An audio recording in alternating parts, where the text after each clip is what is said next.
ṣé mọ̀ pé ESABOD ti allege mi pé mò ń fẹ́ máa yìn. ESABOD dẹ̀ ti ṣépè fún àwọn ọmọ. Mo fẹ́ kẹ́ fetí gbọ́. Torí máa dá èpè yẹn padà pẹ̀lú àdàbí sí orí àwọn ọmọ Ìyábọ̀ Òjó àti ọmọ ESABOD.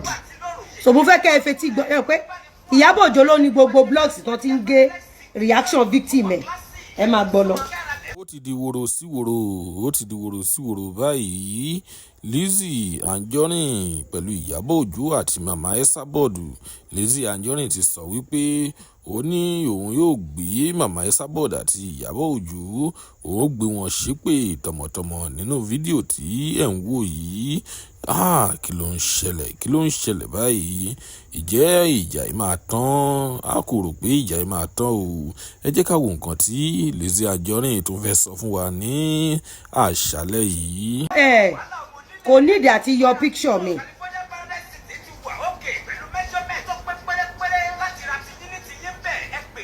The eégún ńlá. Kò yẹ yín, ta lẹ ló yọ picture mi? Ta ló yọ picture mi? Ẹ jẹ́ kára máa gbádùn eléyìí lọ báyìí. Mo kàn fẹ́ kẹ́ wò ni wọ́n ní kí n fi Bridget ó kú ti júwe bọ́n ẹ fẹ́ pa àwọn ọmọ ẹ̀ àtàwọn ọmọ Ìyábọ̀ Òjó. Ó ti ní kán lọ kí sísọ́ọ̀sì bọ̀ Ọlọ́run kan pa wọ́n dànù. Ó ń tiẹ̀ dànù. For those of you, Bridget ìyàwó aníní ìyàwó olè. Ó ń bá yín wí o.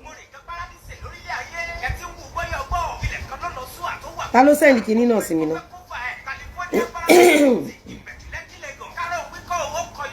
Mo ń bọ̀ máa fún yín ní.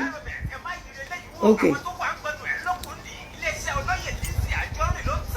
Bridget, ambassador body odor. Enough is enough. Lizzy must go. Lizzy is a toxic. Lizzy is toxic. Is a toxic influence. Lizzy no go. Lizzy cyberbully influencer. Ìyẹn victim yín. Ó ló cyberbully yín mo fọ́ o. Ẹ̀yin tèmi. Ẹ gbọ́, wọ́n ní Lizzy ló cyberbully àwọn afòkú gba donation.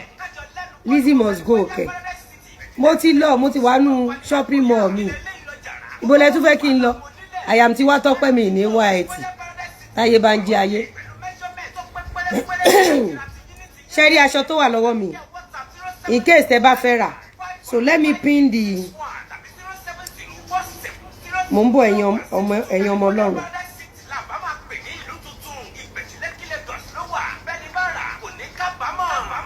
Ẹ má bínú, ẹ ṣáà hold on. I want to pin our office line with our account number in case you want to buy, because some of these clothes are samples.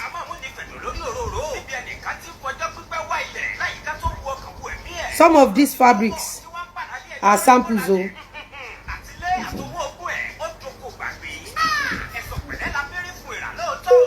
So hold on, Sonny Abasha. Ebesi láàlájà. Ẹ wo bó ṣe ń yí bí táyà. Ẹ fún mi lómi gbóná, ẹ fún mi lómi gbóná sínú kíní mi.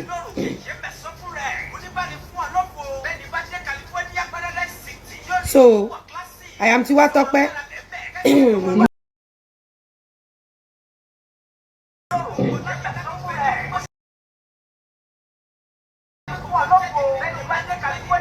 Okay.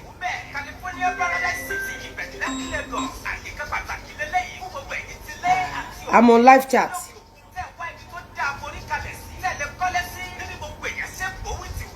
Bèbè sílá alájà. Ṣé ló ń yí bí táyà?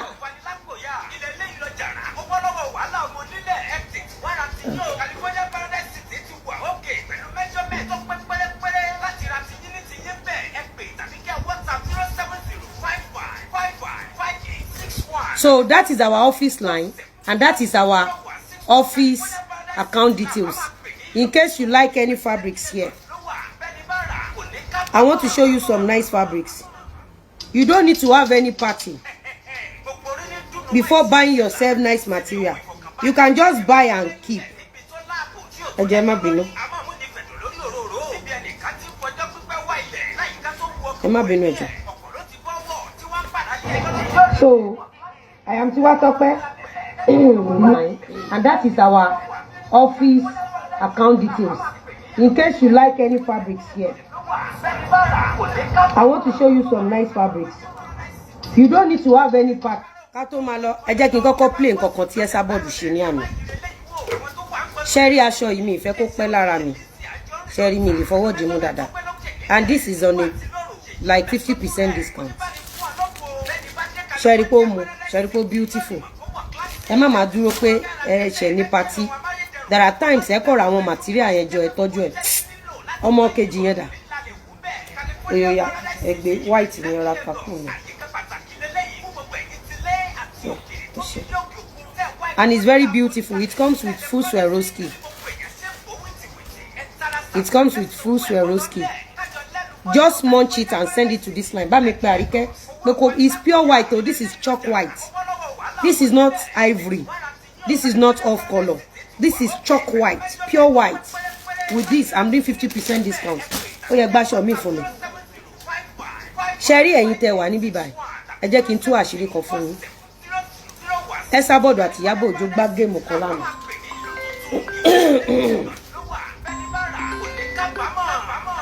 Brother mi, máa pè yín padà, mo wà ní meeting kan. Máa pè yín padà. Ṣé gbọ́? Ẹ bá mi gbé next hashtag.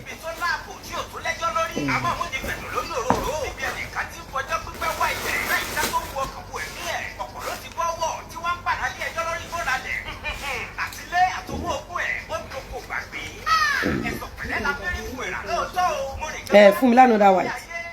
Ọmọ ẹ fún mi ní very hot water. Bá mi vitamin C lò sí.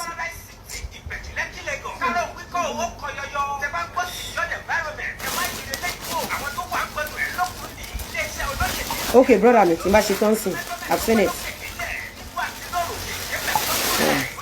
Mo ń bọ̀ ẹ̀yin èèyàn mi ẹ̀jọ̀.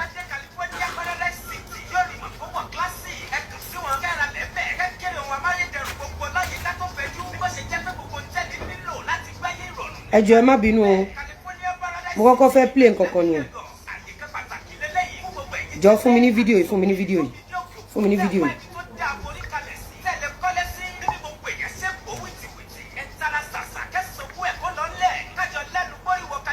Ẹ jọ̀ọ́ ẹ má bínú ẹ̀yin èèyàn mi.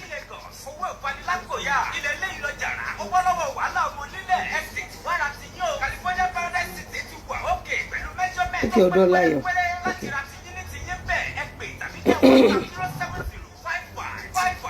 Commander, kéèyàn ní kìíní.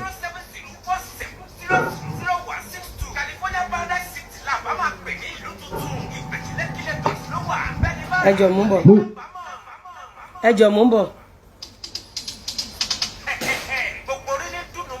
ESABOD mọ̀ pé mo máa ṣe dá padà fún ẹ.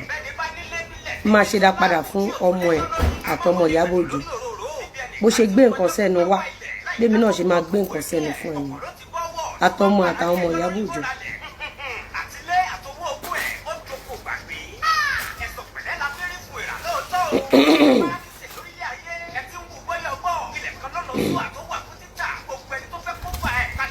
Ẹ jẹ́ kí n sọ game tí ESABOD gbà fún yín lánàá.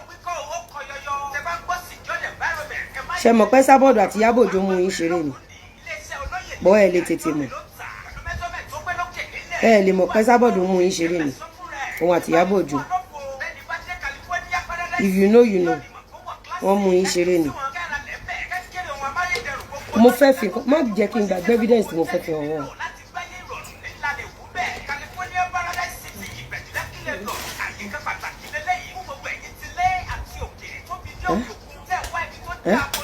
Ó máa fọ́ lórí síbí gbà.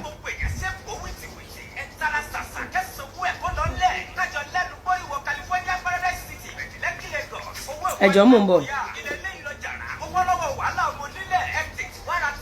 Ṣé picture Bridget? Ṣé bí mo wá fi hàn yín ni? Wọ́n ní Lizzy must go.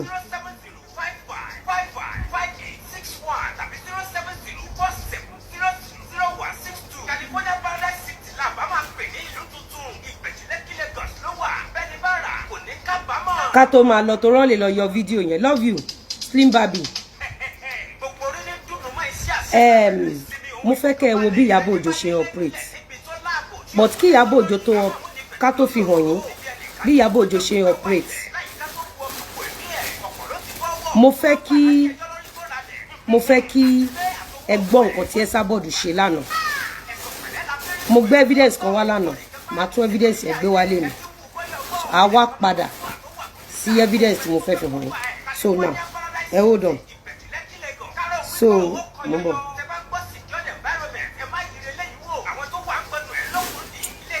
Ẹ farabalẹ̀ fún mi. Okay, you know that ESABOD first used IYABO Ojo's daughter. It is not that ESABOD first used IYABO Ojo's daughter. When ESABOD was cursing IYABO Ojo's children, like àwọn ọmọ mi, IYABO Ojo always give ESABOD thumb up. Then there's something I want you to notice about IYABO Ojo. If you want to get IYABO Ojo's attention, just go and curse her children, not Lizzy Anjorin's children. The moment you start cursing IYABO Ojo's children, not Lizzy Anjorin's children, IYABO Ojo will appear on your page. How many people notice that? Mo ń download kíní yẹn ni ẹ jọ̀ọ́ ẹ má bínú. Download yẹn máa ṣe tán sínsìn. Nǹkan tí ESABOD ṣe mo fẹ́ fi hàn yín. We won already. Èwo ni I hope you we won already. Oh God. Okay, wá lọ sórí TikTok mo bọ̀.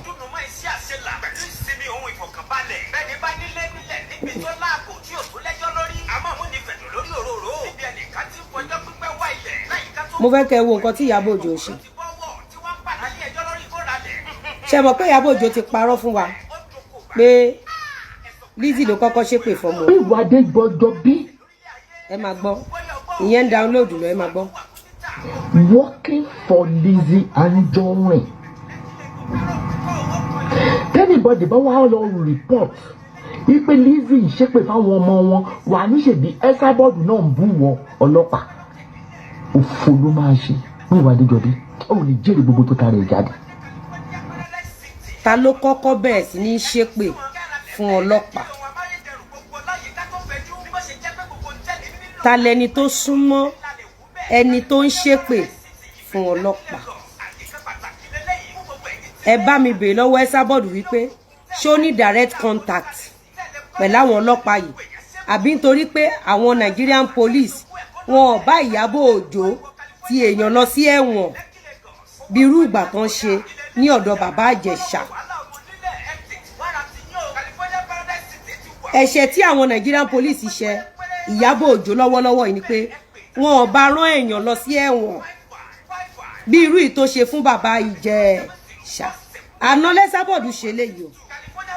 Mo máa play full one ẹ máa rí ẹ máa gbọ́. Don't my address is on Google. Olówó náà ó kówó jẹ náà ń jalè nínú ọlọ́pàá náà ó yẹ kó lówó láti wá. Ó lè parọ́ mọ́. Ebi Ìyábọ̀ Òjó ti sọ fún ẹ bó ṣe jẹ́nu ayé. Ó lè parọ́. Ta ló kọ́kọ́ bẹ̀rẹ̀ sí ní ṣépè fún ọlọ́pàá?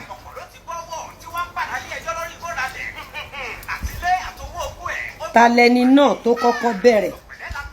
At least eléyìí ṣojú yín. Tí n bá wá ṣe dá padà fún.